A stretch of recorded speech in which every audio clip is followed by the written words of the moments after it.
오늘의 말씀으로 사도행전 강의 20번째 말씀, 고정관념을 넘어 믿음으로 라는 제목으로 말씀의 은혜를 함께 나누겠습니다. 어떤 사람이 강에서 낚시를 하고 있었습니다. 낚시를 하고 고기를 잡고 있는데 좀 특이한 면이 있는 거예요. 고기를 잡았는데 고기를 가만히 보다가 큰 고기는 다시 강에 버리고 작은 고기만 가방에 집어넣고 있는 것입니다. 옆에서 보던 사람이 이상하게 생각이 되어 물었습니다. 아니 여보시오, 보통은 작은 고기를 놓아주고 큰 고기를 가져가는데 왜 당신은 큰 고기를 강에 버리고 작은 고기만 그렇게 챙기고 있는 것입니까?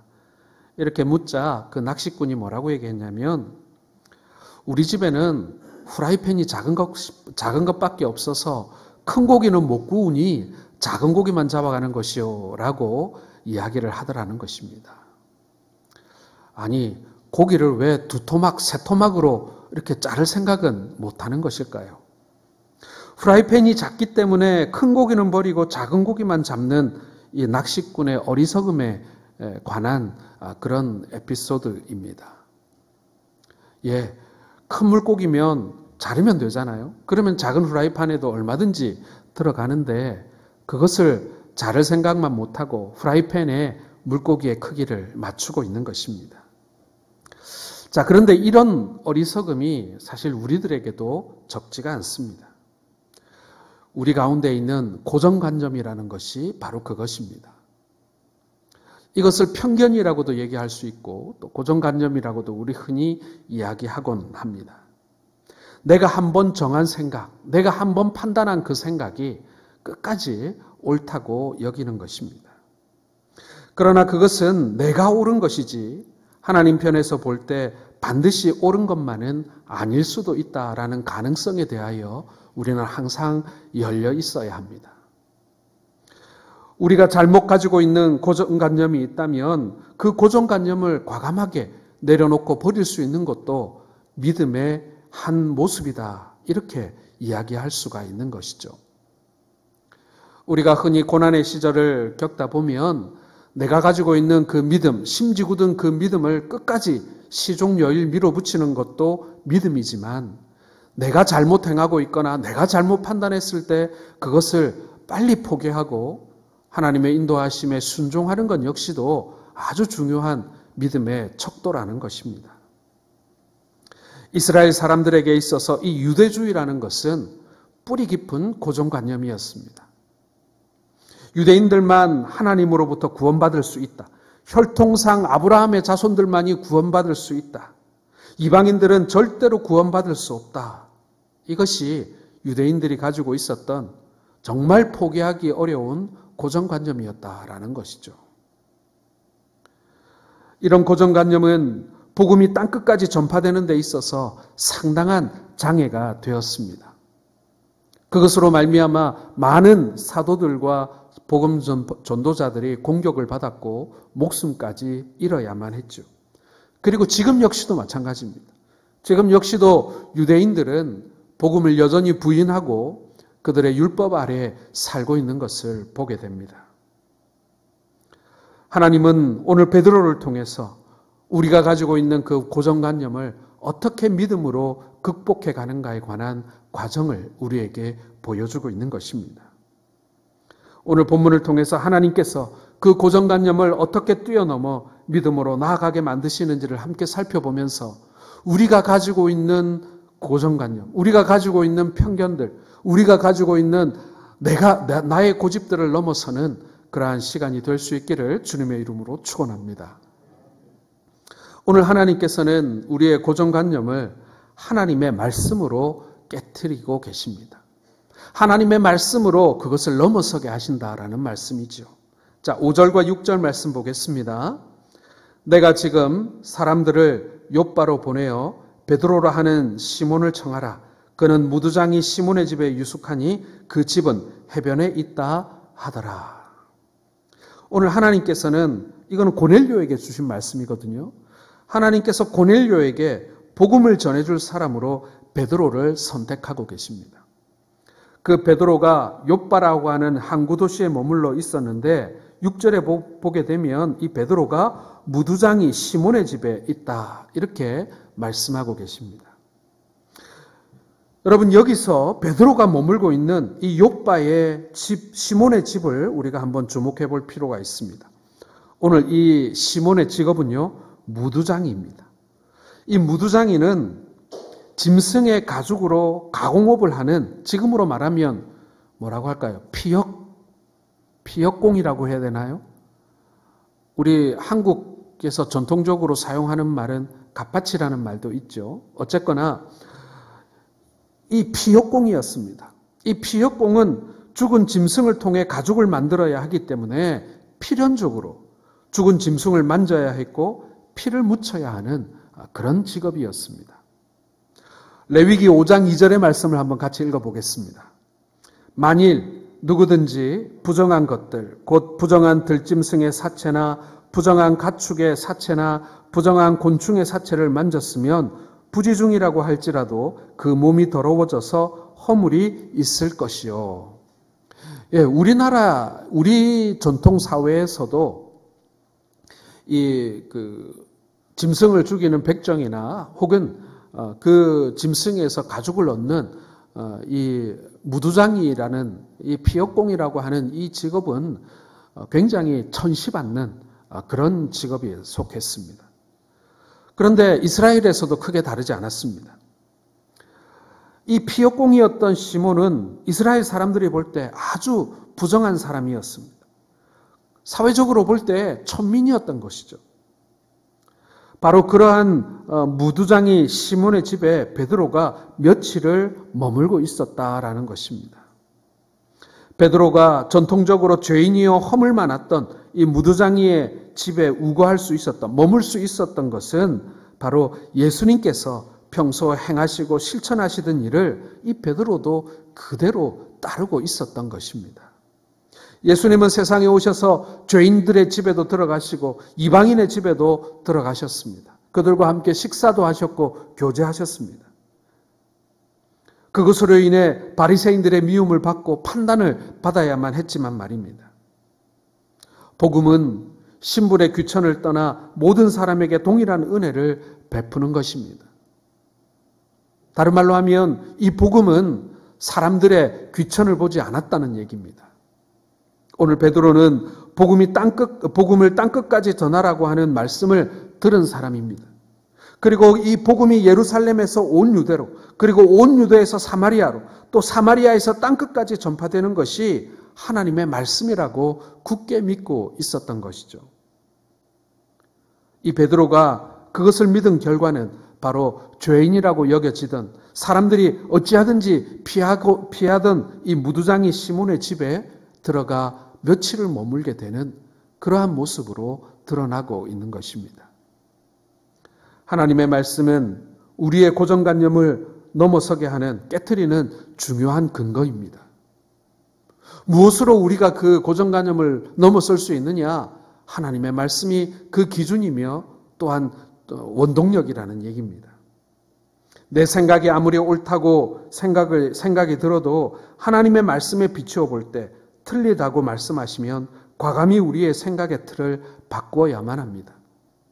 예수님이 오셨을 때 당시 종교 지도자들이었던 제사장들과 서기관들 그리고 바리새인들이 책망을 받고 구원을 얻지 못할 이유는 바로 그들이 가지고 있는 고정관념을 깨트리지 못했기 때문이라는 것입니다. 나사렛에서 무슨 선한 것이 나겠나?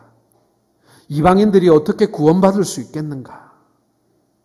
그들이 가지고 있었던 고정관념은 하나 둘이 아니었습니다. 그리고 대부분 그들이 가지고 있었던 고정관념은 말씀에 근거한 것이 아니었습니다. 그들의 민족주의, 그들이 가지고 있었던 어떤 지역적 편견, 그리고 그들이 지키려고 했던 사회적 지위와 그리고 권력, 그리고 돈, 이런 것들에게 매여서 그들은 편견을 가지고 사람들을 판단하고 나누었을 뿐이지 절대로 말씀에 근거한 것이 아니라는 것입니다. 그들이 구약 성경을 잘 읽어보았다면 아브라함의 씨라고 말하는 사람들이 단순히 그의 혈통만을 말하는 것은 아니라는 사실을 알았을 것입니다. 그런데 그들은 그들에게 유리한 것만 취해서 그들의 고정관념으로 굳혀버렸던 것입니다. 그 고정관념은 예수님 당시에 유대인들에게만 있는 것은 아닙니다. 오늘날 지금을 살고 있는 우리에게도 여전히 이 고정관념은 살아서 복음을 가로막고 있지는 않습니까? 이 고정관념을 바꿀 수 있는 것이 바로 하나님의 말씀이라는 것입니다. 우리가 복음을 전할 때라든지 아니면 교회 생활을 할 때이든지 간혹 내가 가지고 있던 편견에 우리가 매여 있는 경우들이 왕왕 있습니다. 물론 우리의 경험이 틀리지 않는 경우도 많이 있습니다만은 사실은 우리가 그러한 생각에 매여서 많은 가능성들을 차단하고 있지는 않은가라는 생각을 해보아야 합니다. 하나님의 말씀으로 우리의 고정관념 또 우리의 편견들을 바꾸어 주시기를 주님의 이름으로 축원합니다.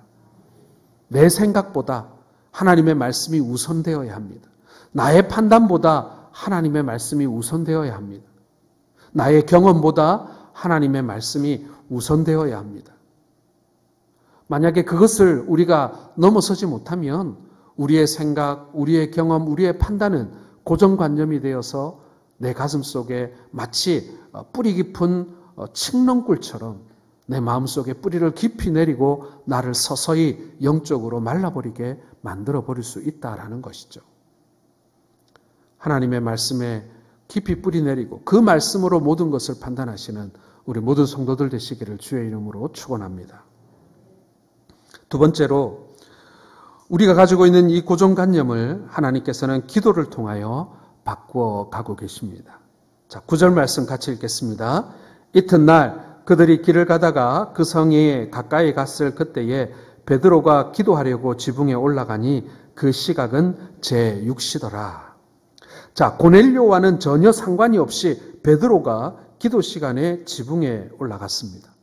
하나님께서는 고넬료에게 따로 말씀하시고 그리고 그 고넬료와 상관없이 베드로에게 하나님께서는 또 따로 말씀을 해 주셔서 그 두 사람이 서로 만나게 하십니다.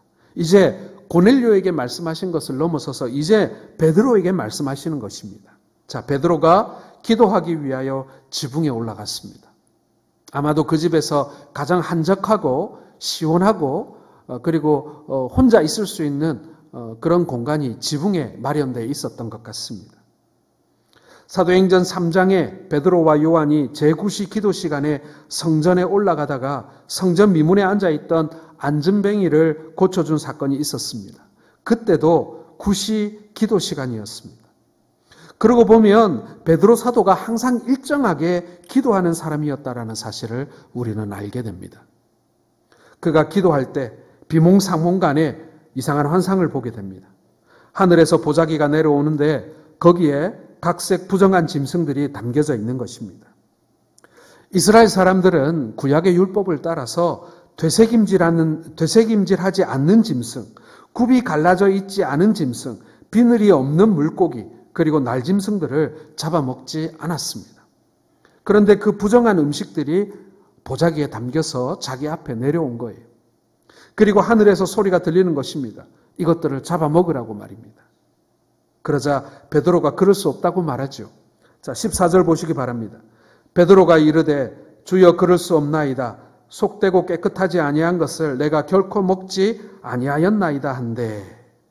자, 그런데 하늘에서 두 번째 소리가 들립니다. 하나님께서 깨끗하게 하신 것을 내가 속되다 하지 말라. 자, 이런 환상을 3번 본 후에 잠에서 깨었습니다. 베드로는 이 환상을 3번 보았는데 확실하게 무슨 뜻인지 잘 이해를 할 수가 없는 거예요. 그런데 여러분, 오늘 베드로는 그 환상을 임의로 해석하지 않았습니다. 이게 뭘까? 궁금하기는 했지만 사람들을 다 불러다 놓고 내가 이런 환상을 보았고 이런 꿈을 꾸었는데 이게 도대체 무슨 뜻일까? 당신들의 생각은 어때요? 하고 그렇게 묻지 않았습니다. 단지 마음속으로 왜 이런 환상을 보여주셨을까? 이상하다라고 생각만 가지고 있었을 것입니다. 그때 고넬료에 보낸 사람이 시몬의 집에 도착한 것입니다. 하나님의 말씀을 통해 우리의 고정관념을 바꾸기도 하시지만 하나님께서는 기도를 통해서 그리고 그 기도하는 가운데 무언가를 보게 하심으로 그것을 바꾸어 주기도 하신다라는 것입니다. 여러분, 오늘 베드로가 기도하는 가운데 환상을 보았습니다. 그래서 많은 사람들이 이 장면을 보고 환상에 매료됩니다. 하나님, 저도요, 환상을 좀 하나 보여주시면 내가 굳게 잘 믿겠다고. 그런데 여러분, 저는요, 환상보다 저는 기도에 무게를 두고 싶습니다.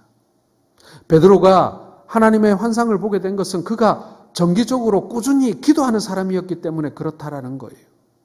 하나님께서 그가 기도하는 가운데 그에게 사인을 주신 것이지, 기도하지도 않고 정기적으로 기도하지도 않는 사람에게 하나님께서 불현듯 그에게 환상을 보여주시는 것이 아니라는 것입니다. 많은 사람들이 환상을 구하지만 하나님 앞에 잠잠히 기도로 나아가는 것을, 꾸준히 나아가는 것을 사람들은 더 중요하게 생각하지 않을 때가 많다라는 것입니다.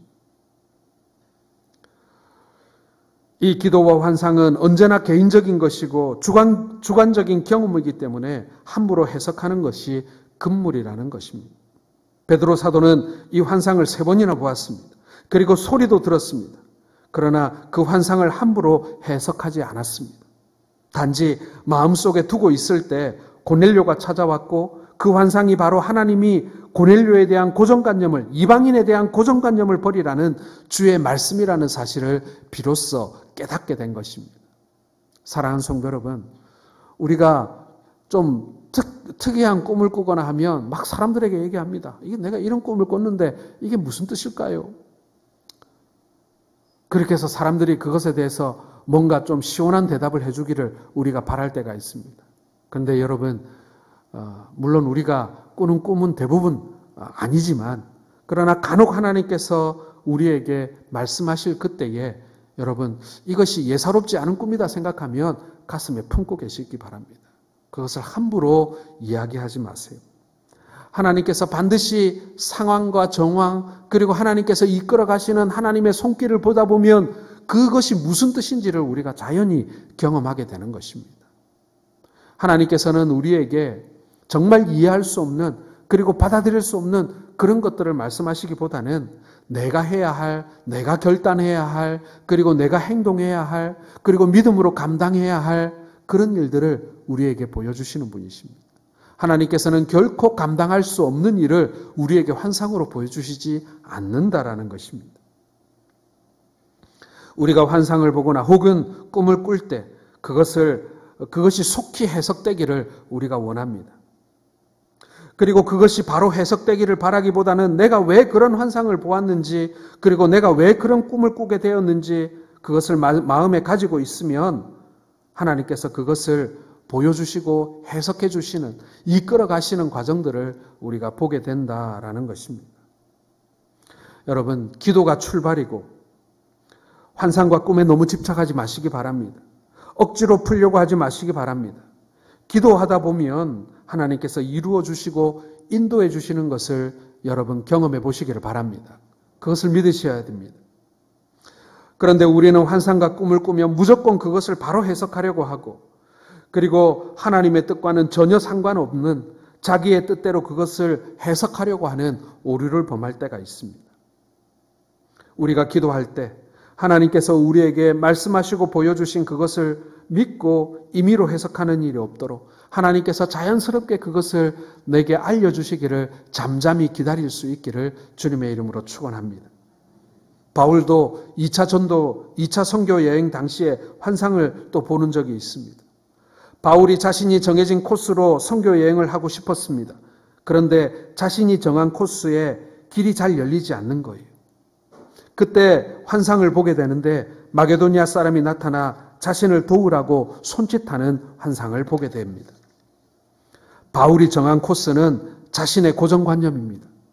많은 사람들을 만날 것 같고 선교가 잘 될 것 같고 교회가 세워질 것 같은 그런 코스를 골라 자신은 그 선교 여행의 여정을 정했지만, 그러나 하나님의 생각은 달랐던 거예요.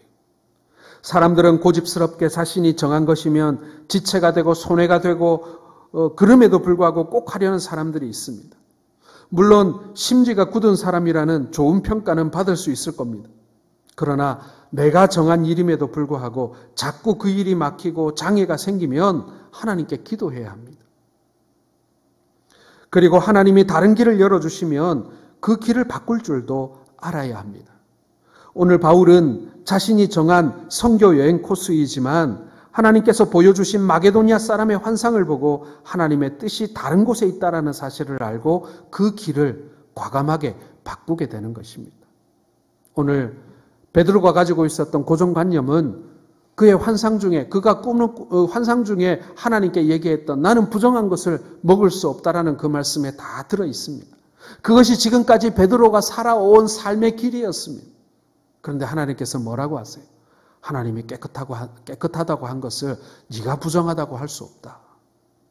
바로 베드로를 비롯한 그 당시 사람들이 가지고 있었던 이방인들은 구원받을 수 없다라고 하는 그 고정관념을 하나님께서 넘어가게 하신 것입니다. 여러분은 혹시 꿈을 꾸어본 적이 있는지 모르겠습니다. 물론 다 꿈은 꾸시겠죠. 그런데 저는 꿈을 잘 꾸지 않는 그런 사람입니다. 깊이 잠이 드는 것인지 모르겠지만 제가 이제 대학교 이제 4학년에 접어들었을 때 신학교를 가야 되겠다라는 결심을 하게 되었습니다. 너무나 조심스럽고 또 기도하는 가운데 그런 결정을 하게 되었는데 그 당시에 이제 제 고향 교회에 목사님들이 저에게 그런 권면을 많이 해주셨습니다. 김 선생은 신학교를 갔으면 좋겠다. 그런 얘기를 저에게 여러 목사님들이 해주셨습니다. 그래서 한 번도 생각해 보지 않았기 때문에 그것이 과연 옳을까라는 기도를 하고 있다가 결국 하나님께서 신학교를 이렇게 그런 준비를 하도록 저를 만들어 주셨습니다. 근데 이제 뭐 여러분도 아시겠지만 신학교를 제가 가고 싶다고 해서 그냥 덜커덕 시험을 볼 수 있는 게 아니라 노회에 신학교 입학 허락을 청원하는 청원서를 올리고 노회가 면접을 보아서 이 사람이 신학교를 지원해도 되겠다라는 허가가 나와야 신학교에 원서를 넣고 신학교 시험을 볼 수가 있습니다. 그러니 당연히 담임 목사님한테 가서 의논을 하고 담임 목사님의 추천을 받아서 이제 노회에 서류를 이제 제출하게 되죠. 근데 서류가 이제 제출되어지니 뭐 목사님이 말씀하셨는지 누가 얘기했는지 모르겠습니다만은 교회 안에 소문이 이제 나기 시작했습니다. 물론 격려해 주시는 분도 있었습니다만은 제 귀에 이제 들려왔던 얘기 중에 하나가 뭐였냐면 아니 목사가 아무나 되나 목사가 되려면 가족들이 얼마나 기도를 해주고 뒷바라지를 해야 되는데 저 김 선생 저 집안 식구들이 믿지도 않는데 기도해 줄 사람도 없는데 어떻게 신학교를 가겠다고 하나. 자기 집 구원부터 먼저 자기 집 그 가족들부터 먼저 구원해야지 신학교 갈 생각한다고. 그런 얘기들이 저한테 이렇게 들려오는 거예요. 나이는 어렸고 그 얘기를 들으니 계속 제 마음이 먹먹해지는 거예요. 아, 신학교 가는 게 맞는가? 내가 아직 가족들도 전도하지 못했는데 내가 신학교를 갈 자격이 있는가? 이런 고민에 빠지게 되었습니다. 자, 그런데 하루는 제가 처음이자 지금까지도 처음이었던 것 같습니다. 꿈을 꾸다가 제가 뭐 다른 건 본 게 아니고 말씀을 한 구절 보았습니다. 그 말씀을 한 구절 보았는데 그 어디엔가 그 말씀이 이렇게 적혀 있는 것을 제가 읽었던 그런 기억이 있습니다. 제가 꿈에서 깨어난 이후에 그 말씀을 열심히 찾았어요. 그랬더니 이사야 43장에 있는 말씀이었습니다. 이 백성은 내가 나를 위하여 지었나니 나를 찬송하게 하려 함이니라. 이 말씀을 제가 본 거예요. 도대체 이 말씀이 뭘까? 도대체 왜 이 말씀을 나에게 보여주신 것일까? 뭐 그런 과정 가운데 신학교는 가려고 하는데 또 그런 말도 들어서 마음도 싱숭생숭하고 또 그런 가운데 이 말씀을 제가 받게 된 것입니다. 근데 이건 뭐 누구 보고 물어볼 수도 없고 그렇게 혼자 끙끙 앓으면서 기도하고 있는 중에 이제 연말에 SFC 수련회를 하게 된 거예요. SFC 수련회를 하게 되는데 그때 제가 이제 SFC 위원장이었습니다. 그래서 수련회를 준비하고 강사를 청하고 그렇게 하던 중에 특강 강사로 지금은 돌아가셨습니다마는 그 통합청 목사님이셨던 방지일 목사님이라는 목사님을 이제 청하여 특강 강사로 이렇게 모시게 됐습니다. 근데 그 당시에 벌써 박 목사님은 90세가 넘는 어르신이었어요. 90년대였으니까 90세가 넘었으니까 굉장히 이제 연로하신 목사님이셨는데 이제 강의를 다 마치고 이제 목사님과 차를 이렇게 마시게 되었습니다. 1대1로 이제 단 둘이서 차를 마시게 되었는데 제가 그 자리에서 제가 개인적으로 이제 상담을 하게 된 거죠. 사실은 제가 믿지 않는 가정에서 혼자 신앙생활을 하고 있는데 신학교를 가려고 합니다. 그런데 그게 과연 옳은 것일까요? 제가 이렇게 그 90세가 넘는 연로하신 목사님에게 질문을 했습니다. 그때 그 목사님이 저에게 이런 얘기를 해주시는 거예요. 옛날에 평양신학교 졸업식 날이었는데 그 졸업식 날 누가 졸업을 했냐면 우리가 잘 아는 주기철 목사님이 그 이제 졸업을 하는 졸업식 날이었다는 거예요. 그런데 그날 주기철 목사님의 어머니가 그 졸업식을 왔는데 그 주기철 목사님의 어머니가 그 같이 졸업하는 친구들을 향해서 막 원망을 하더라는 거예요. 너희 놈들이 우리 기철이 꼬셔가지고 예수 믿게 해가지고 목사까지 되게 했다. 그렇게 원망을 하더라는 것입니다. 그 얘기를 저에게 해주시면서 가정이 믿지 않는 것이 목사가 되는데 기도의 제목이긴 하나 그것에 발목 잡히지 말라고 저에게 조언해 주신 것입니다. 내가 나를 위하여 지은 이 백성이 나를 찬송하게 하려 함이라. 예, 네가 찬송하고 너를 위해서 찬송하는 것이 아니라 이 백성들로 하여금 하나님을 찬송하게 하는 일에 저를 불러주셨다라는, 그래서 저에게 보여주셨던 그 말씀이 무슨 뜻인가가 자연스럽게 이렇게 풀리는 것을 경험한 적이 있습니다. 사랑하는 성도 여러분, 내가 무언가를 보았다고 해서 내 생각이나 내 주장이 다 옳은 것은 아닙니다. 기도하는 가운데 하나님께서 내게 응답하신 그것이 물론 환상이나 꿈이나 그 모든 것이 하나님이 사용하시고 말씀하시는 도구이기는 하지만 그것이 하나님의 말씀에 선행하지는 않습니다. 여러분 꼭 기억하십시오. 하나님의 말씀이 항상 우선되는 것입니다. 그러나 분명한 것은 기도하는 가운데 하나님께서 그 말씀에 확신도 주시고 또 그 말씀을 이루어가는 하나님의 도구로 우리의 기도를 사용하신다는 사실을 기억하시기 바랍니다. 우리가 혹 꿈을 꾸고 환상을 보더라도 조용히 기도하는 가운데 그 일을 이루어 가시는 하나님을 만나는 믿음이 우리에게 필요한 줄로 믿으시길 바랍니다. 억지로 풀려고 하지 마세요. 하나님께서 한 걸음 한 걸음 인도해 가시면서 자연스럽게 모든 의문을 풀어 가시는 분이십니다. 그것을 억지로 풀려고 하면요, 용하다고 하는 사람 찾아가게 되는 거예요. 능력 있다는 사람 찾아가게 되는 거예요. 그러면 안 됩니다, 여러분. 한 걸음 한 걸음 걸어가다 보면 하나님께서 내게 말씀하시고 보여주시고 또한 나를 막으셨던 그 이유들을 우리가 발견하게 되는 것입니다. 그리고 하나님께서 자연스럽게 그 길로 나를 인도해 가시는 것을 경험하게 됩니다. 내가 예상하지 못했고 내가 예측하지 못했고 그리고 내가 가려고 했던 길이 아니라 할지라도 하나님께서 그 길을 자연스럽게 인도해 가시고 풀어 가시는 거예요. 우리는 그것을 말씀의 순리라고 말할 수 있을 것입니다. 여러분, 그 말씀에 하나님의 인도하심에 순종하시는 여러분들 되시기를 주의 이름으로 축원합니다. 마지막으로 여러분, 그러므로 하나님께서는 성령의 인도를 통하여 우리의 고정관념을 넘어서게 하고 깨트리십니다. 자, 19절 말씀 같이 읽겠습니다. 베드로가 그 환상에 대하여 생각할 때에 성령께서 그에게 말씀하시되 두 사람이 너를 찾으니. 예. 기도도 중요하고 환상도 중요하지만 그러나 하나님께서 이 말씀 가운데 바로 성령님을 우리에게 보여주심을 꼭 기억해야 합니다. 베드로는 이미 하나님의 말씀대로 사는 사람이었습니다. 그러므로 그는 무두장이 시몬의 집에 거할 수 있었죠. 그렇지만 그에게 하나님이 고넬료의 사람들을 만나기 전에 환상을 보게 하십니다.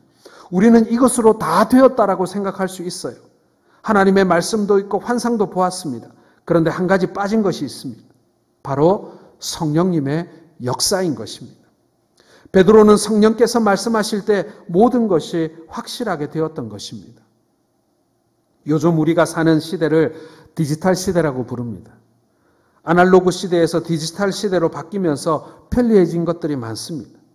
디지털 시대에 우리가 할 수 있는 일들은 매우 간단한 일들입니다. 여러분, 옛날에는요, 집에서 뭔가 물건이 혹은 살림살이가 고장나면 대부분 아버지들이 그거를 1차적으로 뚝딱뚝딱 고칩니다. 그래가지고 웬만한 거는 아버지 손에서 다 고쳐요. 아버지가 하다가 안 되면 누군가에게 도움을 청하러 가죠. 근데 여러분, 요즘에 우리가 사용하는 물건들 한번 생각해 보세요. 제일 여러분들 지금 다 가지고 계신 스마트폰 한번 생각해 봅시다. 스마트폰 고장나면 여러분, 우리 집에서 제일 기계를 잘 아는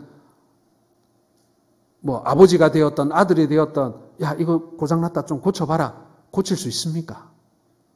못 고칩니다. 못 고칩니다. 사실은 간단한 것도 우리가 그게 못 고치는 거예요. 간단한 일이라고 생각되는데도 그걸 우리가 하기 어렵습니다. 전문가가 아니면 절대로 고칠 수 없습니다.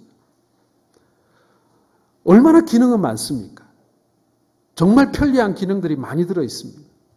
자, 그런데 여러분, 우리가 그거를 간단하게 고장나면 간단한 것도 우리가 고칠 수가 없습니다. 뚜껑이나 한번 옛날에는 가전제품 고장나면 하다못해 뚜껑이라도 한번 열어보고 이거 모르겠네 하고 다시 덮습니다. 근데 요즘에 스마트폰 한번 보세요. 여러분, 뚜껑 열 수 있습니까? 뚜껑도 못 열어요. 그리고 여러분, 가끔 우리가 들고 나갔다가 이 배터리가 다 돼가지고 이 스마트폰이 꺼져버리는 경우들이 있습니다. 그때 여러분, 그걸 충전하기 전에는 방법이 없습니다. 이걸 어떻게 써볼 방법이 없어요. 아무리 좋은 기능들이 많아도 말입니다.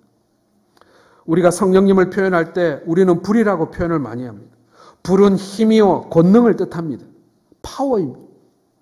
전자제품이 들어왔습니다. 사용 설명서에 얼마나 기능이 많은지 그걸 자세하게 설명하고 있습니다. 그럼에도 불구하고 그 전자제품에 전기 코드가 연결되어 있지 않으면, 전기가 공급되지 않으면 아무것도 할 수 없습니다. 그리고 우리가 그걸 고칠 수 있는 길도 없습니다. 성령님께서 마찬가지입니다. 우리가 말씀을 알고 기도와 환상을 보는 것 멋진 일입니다. 그것은 여러분, 아주 기능이 많은 전자제품을 사는 것과 마찬가지라고 할 수도 있습니다. 전자제품을 사서 설명서도 꼼꼼히 읽고 사용하려고 해도 불이 들어오지 않으면, 전기가 공급되지 않으면 한낱 장식품에 불과합니다. 그러므로 여러분, 우리는 날마다 성령 충만함을 받아야 합니다. 우리가 받은 말씀이 우리의 삶 가운데 말씀이 되어지고, 우리가 기도한 것이 우리의 삶 가운데 능력으로 드러나고, 그리고 하나님의 인도하심을 받기 위해서는 능력 되시고 권능이 있으신 성령님의 인도하심을 받아야 하는 줄로 믿으시길 바랍니다. 그 말씀이 우리의 삶에 적용되고, 그리고 우리가 기도하는 가운데 그것이 응답되어지는 모든 과정 가운데 성령님께서 역사하시는 것입니다. 성령님께서 내게 오셔서 역사하실 때 그때 새로운 역사가 일어나고, 그리고 하나님께서 사역하시는 일들이 우리의 삶 가운데 드러나는 것입니다. 베드로는 바로 그 성령님의 인도를 받고 있었던 것입니다. 이미 베드로는 다 익은 상태입니다. 말씀도 주셨고 그 말씀대로 살아가고 있었고, 하나님께서 주시는 그 기도 가운데 환상도 보게 되었습니다. 그때 성령님께서 마지막 방점을 찍으시죠. 그 일들을 이루어 가시는 것입니다. 주의 능력이 나타나는 것입니다. 사랑하는 성도 여러분, 어찌 보면 우리는 우리의 삶에 우리가 주도권을 가지고 있지 못한 사람이라고도 할 수 있습니다. 내 뜻대로, 내 생각대로 사는 사람이 아니라 바로 우리를 이끌어 가시는 성령님의 인도를 따라 사는 사람들이 바로 우리들입니다. 우리는 모두 고정관념이라는 것을 가지고 있습니다.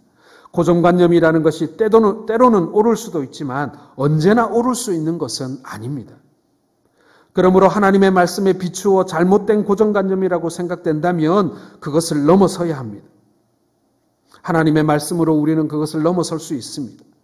뿐만 아니라 우리는 기도하는 가운데 그것을 넘어설 수 있습니다. 하나님은 우리가 깨닫지 못할 때 기도를 통하여 우리의 고정관념을 바꾸어 가십니다. 무조건 내가 정한 일이기 때문에 해야 한다는 생각도 고정관념입니다. 그런 생각에 사로잡힌 사람들은 고집스러운 사람으로 비춰질 수 있습니다. 그러나 한 가지 주의할 사항은 우리가 환상이나 혹은 꿈을 꾸었을 때 임의로 그것을 판단하고 결정하는 것은 옳지 않은 일인 것입니다. 그러므로 성령님의 인도를 받는 것이 중요합니다. 우리가 말씀을 통해서 그리고 우리가 기도를 통해서 우리가 하나님의 뜻을 보았다면 기도하는 중에 성령의 인도하심을 받게 된다면 우리가 하나님의 능력을 맛보게 될 것입니다. 성령님께서 우리를 이끌어 가시는 그 이끌어 가심을 우리가 잘 보아야 하고 거기에 순종해야 합니다. 하나님께서 우리의 삶 가운데 실제적으로 우리의 발걸음을 순종이라는 것을 통하여 때로는 회개함을 통하여 우리가 결단함을 통하여 일하게 하실 때 여러분 거기에 순종하실 수 있기를 주님의 이름으로 축원합니다. 우리가 가지고 있는 고정관념을 넘어서 성령의 인도하심과 하나님의 말씀의 인도하심을 받는 그리고 그것을 통하여서 하나님의 일을 이루어 가시는 우리 모든 성도들 되시기를 주님의 이름으로 축원합니다.